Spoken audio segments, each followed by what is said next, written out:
So we're here today at Kimmeridge Bay on the Jurassic Coast in Dorset, and we're going to do a little bit of fossil hunting.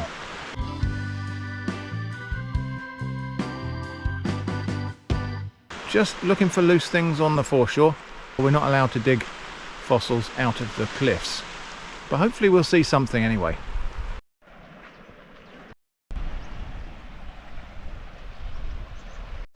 Well, this is interesting. The place is absolutely heaving with little flies, mostly on this seaweed by the look of it, so hopefully if we can get down onto the ledges here, we might get away from them.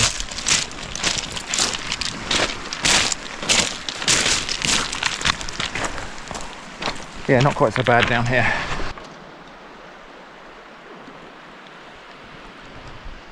The beach is privately owned. Collection of fossils from the beach itself is prohibited and considered theft. So we're going to look with our eyes today. We're going to collect fossils just by looking. So here's already, there's an imprint of an ammonite there, we can see. A bit faint. We'll find something a bit better than that to look at. The geology here reminds me a lot of Quantock's Head in North Somerset, where you've got these obviously sedimentary layers here, where you've got a thick kind of sandy coloured layer interspersed with thinner layers of greyish shale, and it repeats all the way up. And when I first saw this, I thought, oh yeah, that's kind of like a seasonal pattern. That's something, you know, flood time and then in between. But no, apparently these are millions of years, these layers. So yeah, these sedimentary rocks break up into very sort of rectilinear blocks, and it almost looks artificial. Some of them, they look like cut blocks of stone, but they are just these pieces of stone that are weathering out of the cliff and breaking up into polygonal pieces, and then weathering. Anyway, let's see if we can find some fossils to look at.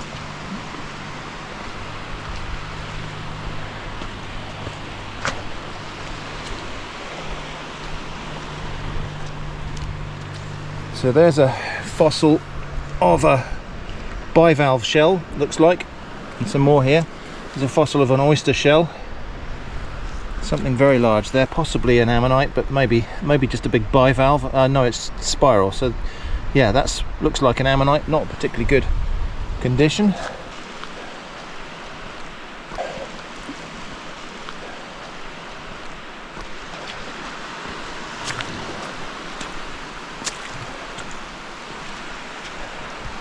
The fossils that can be found here are chiefly ammonites and bivalves, but people do find ichthyosaur bones and teeth here, and other dinosaur bones.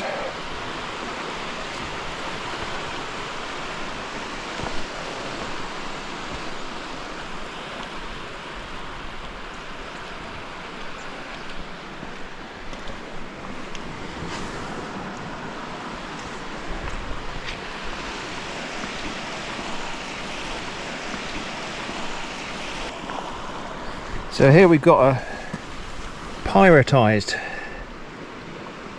shell of some sort. There's a piece of iron pyrite there that's inside of a fossil shell, and there's more there. Iron pyrite. A couple of perhaps slightly more recognizable pyritized ammonites there. Quite worn away.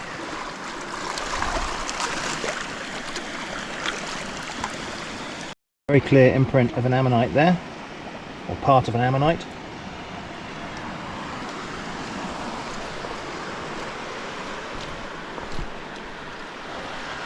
As I say, I don't anticipate actually picking anything up today.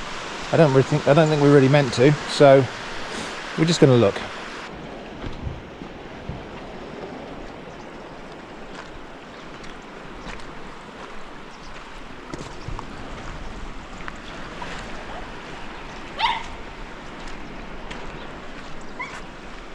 I'm right here.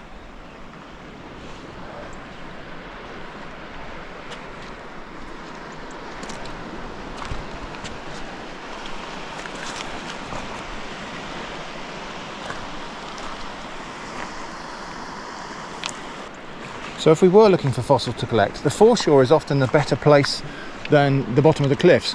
Stuff that comes out of the cliffs is often very fragile, not very durable. Fossils like that tend to just crumble away after you collect them. Anything that you might find further down on the foreshore that's been washed and tumbled a little bit will be the examples that are more durable, the ones that have actually stood a little bit of wear and tear and weathering and so on. And so, generally speaking, collecting fossils is better on the foreshore. There are obviously fewer of them, more of them sort of come out of the cliff than finally survive. But the ones that do survive on the foreshore will be the ones that are going to last a bit longer. So anyway, another ammonite here, another one there. So lots of that sort of thing. Interesting nodule there, a bit of pyritized something or other. Lots more little ammonites.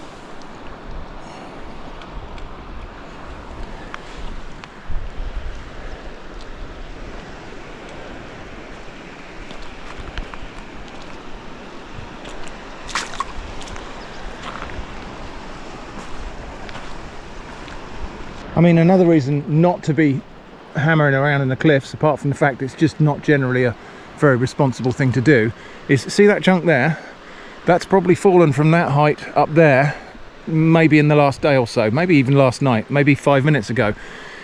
Walk along underneath the cliffs and you stand a slightly higher chance of getting clobbered by something that's really rather heavy and got pointy edges.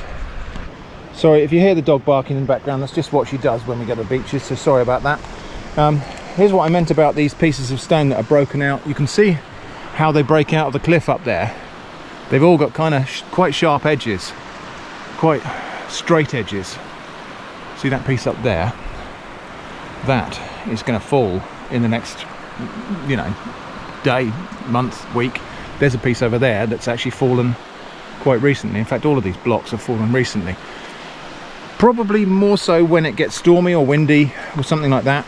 So on a lovely day like today, probably not so much of a risk of those pieces falling down, but it is kind of random. So like I say, I'm not going under the cliff.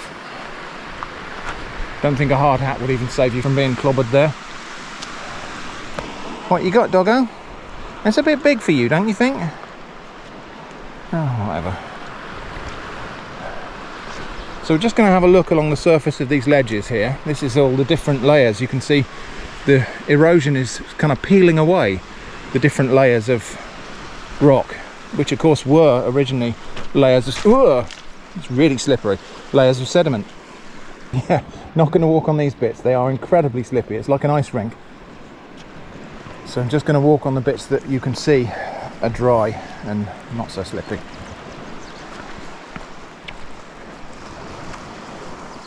So yeah, it looks like clay that's dried up and cracked, doesn't it? And I think that's because that's maybe what it is. That this was the clay at the bottom of a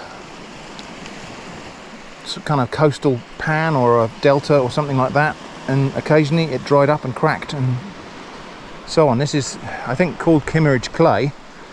It's not clay anymore, it's now a stone, but it was a clay formation. I'm sure I'm probably getting some of these details wrong, so feel free to correct me in the comments if you're a geologist and you know more about this than I do. Geologist or paleontologist or whatever, and you know more about this than I do.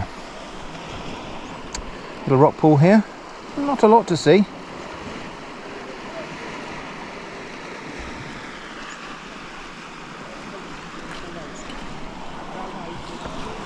A little shrimpy thing down there, zipping about.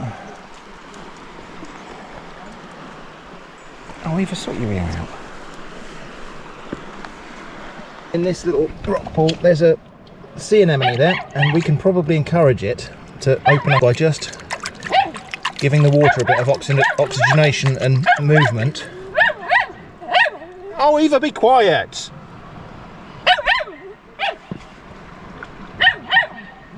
So just going to give it a little waft of water, which might trick it into thinking the tide is coming in. There we go. It's starting to open its tentacles. Oh, there's a little shrimp there, a couple of little shore prawns there.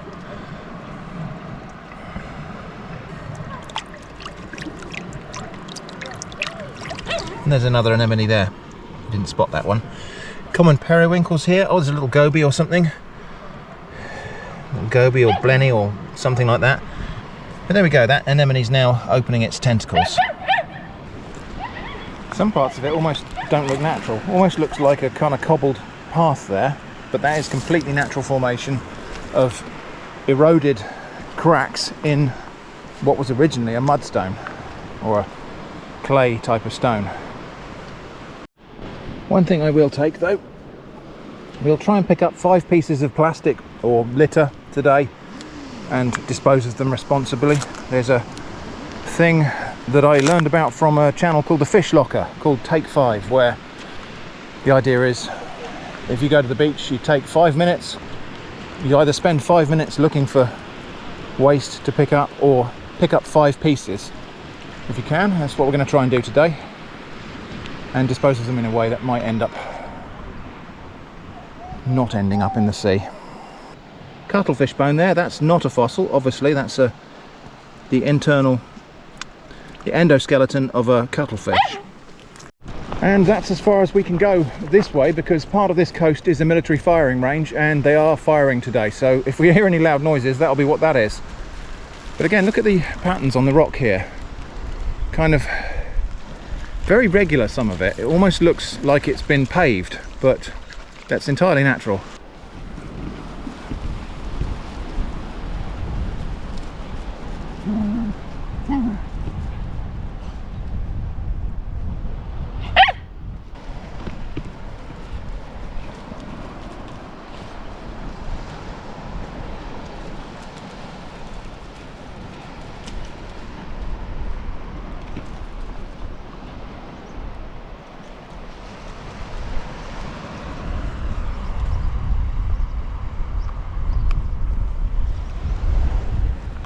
Now don't crunch it up. Fortunately the rocks here are just slate or shale, so they are softer than Eva's teeth. So, but I'd still prefer if she didn't actually crunch them up. Right, come on, time to go. What that structure is up on the cliff top there, I am too. So I think in a minute we'll have a wander up there and investigate that, find out what it is. Oh, Jenny's found an imprint of an ammonite, or piece of an ammonite. No, I'm not pointing at it for you. Yeah, I don't know what this is. Interesting.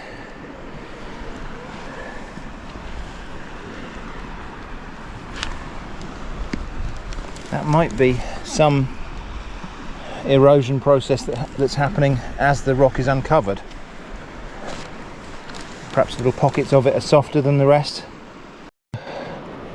Fossil of an oyster shell, and you can almost see the kind of the pearlescence of it still.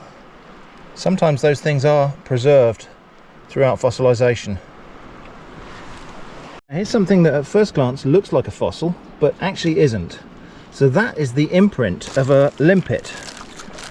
So here's an empty limpet shell. So limpets are a type of marine snail that anchor themselves onto the rocks, and they have a little favourite patch that they always return to as the tide's going down. When it dries out, they anchor themselves and clamp onto the rock, and you can't remove them actually. We'll have a look at a living one in a minute and I'll show you what they look like when they're alive. But anyway, that's an empty shell, and so that place there, you can even see the little sort of wavy edge of the shell where the limpet was. And because this rock is quite soft, the limpet has worn away a little platform for itself, or a little recess for itself. This isn't the bright shell, obviously, but so the limpet would have lived in that little place there.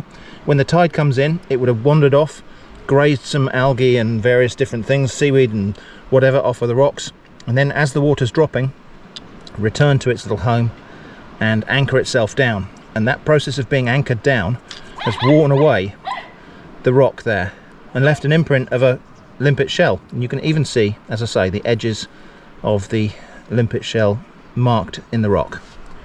I've already seen this bit, but lots and lots of ammonite imprints here. or ammonite remains. There's a rather nice one, well, in context compared to some of the others we've seen. A little bit of a bivalve shell there, another one there. Actually, it might not be a bivalve, might be a brachiopod or something like that, which had similar looking shells. Something else there, probably an oyster shell. You can see it's pyritized, see it's gleaming in the sun there. It's tempting to dig that out, but I don't think it would really result in anything interesting. I think it would just crumble apart.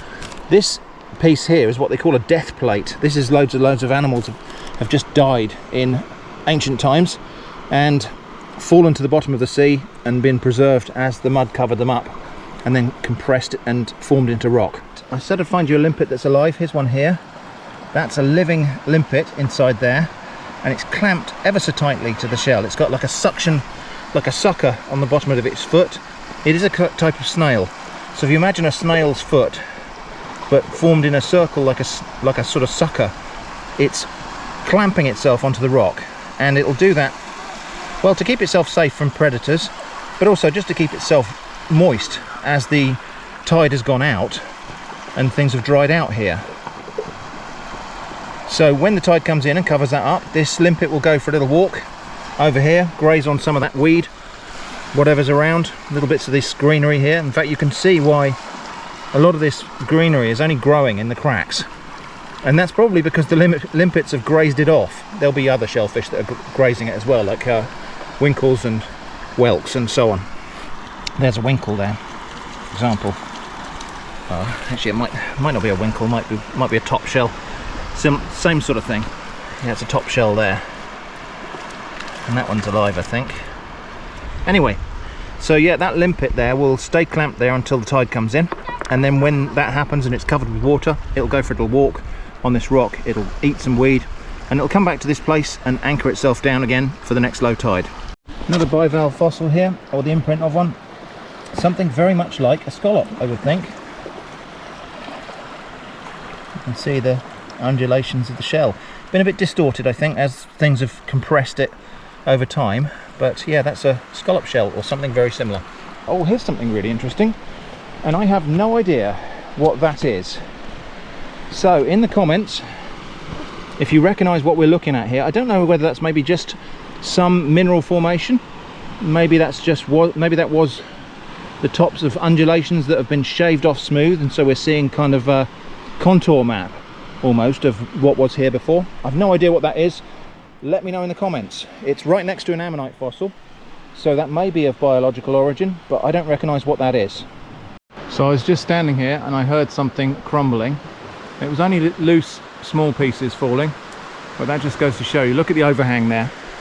That can't be long to stay there like that. This rock's got very little tensile strength, and so it's being cantilevered out. The top part of that rock is probably being pulled under tension. At some point that will just fall. Not while we're looking, of course, not while I've got the camera running. That would be far too convenient. But yeah, you see a piece there, a block that's just hanging out in space. But yeah, there's no way I'm getting... Oh, there we go, something just fell there. An erosion of these cliffs obviously is what creates the beach. So all of this sediment here, all of this mineral stuff that's falling off here, becomes the beach. And then when the sea wears that away and it all gets washed out, more of it is replenished from the cliffs. So whilst it seems like a bad thing that the cliffs are falling down, if they weren't, the beach wouldn't be here.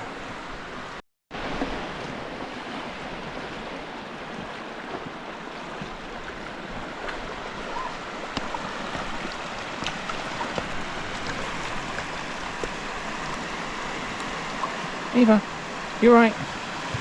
You having fun? Here's where somebody's bashed away at the corner of this rock and peeled off a few layers here, and you can see they've exposed, there's a piece of ammonite fossil there, there's another ammonite there, another one there, another little one there. These are all quite crumbly, poor specimens. They wouldn't be worth keeping anyway. Once these dry out completely, they will probably crumble away. This looks like it must have been part of a defensive structure from World War II, probably, I think. Tiny little pillbox for defending this bay.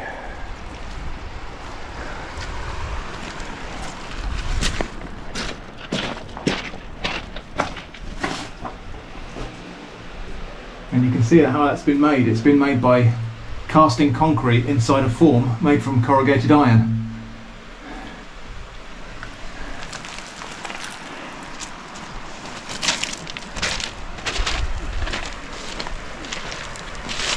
These, I think, are tank traps.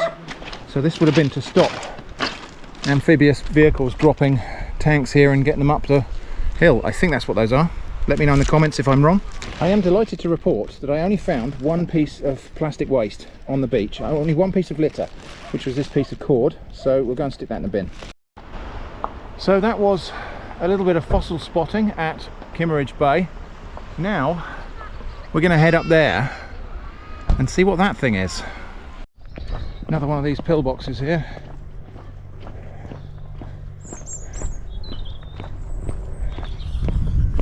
And then more of the tank traps, if indeed that's what they are.